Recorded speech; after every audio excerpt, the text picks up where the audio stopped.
What's the latest on Luck to play it all this season?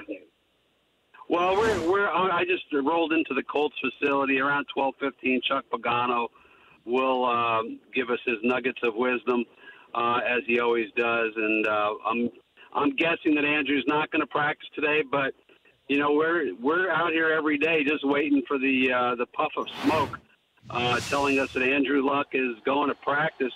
At this point, even if he does practice, let's say as soon as today, I can't see him playing any sooner than week 5. I think they want to get him at least 2 full, uninterrupted, pain-free weeks of practice before they let him go. But here's what I keep telling people in Indianapolis is that just because Luck is back doesn't mean this team is suddenly going to be vying for the AFC South, as ordinary as that division is.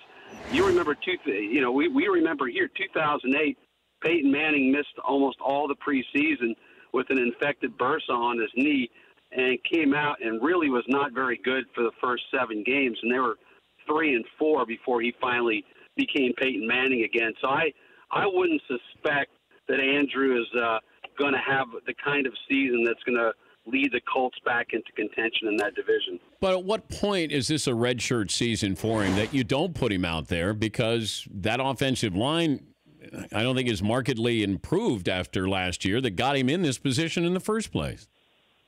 Right. Yeah, I've gotten a lot of that on Twitter. I disagree with that idea because, look, if he's healthy, you're paying him a lot of money. And how do you look at all the other guys on the roster, many of whom are playing with different aches and pains and are gutting it out, and you have a multi-million-dollar franchise quarterback sitting there who's perfectly capable of playing, and you're saying, well, let's redshirt the guy.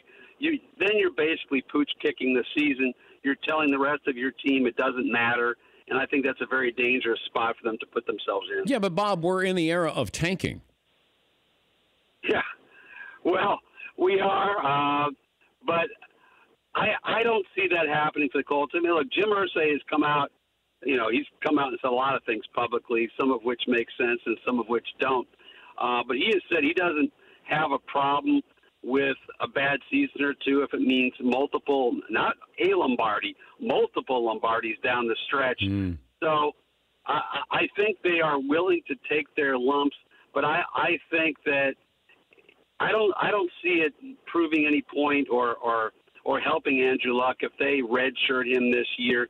If he's good to go, he should play football, and that way, you go into next season knowing you've got a healthy. You hope you have a healthy guy heading into next season.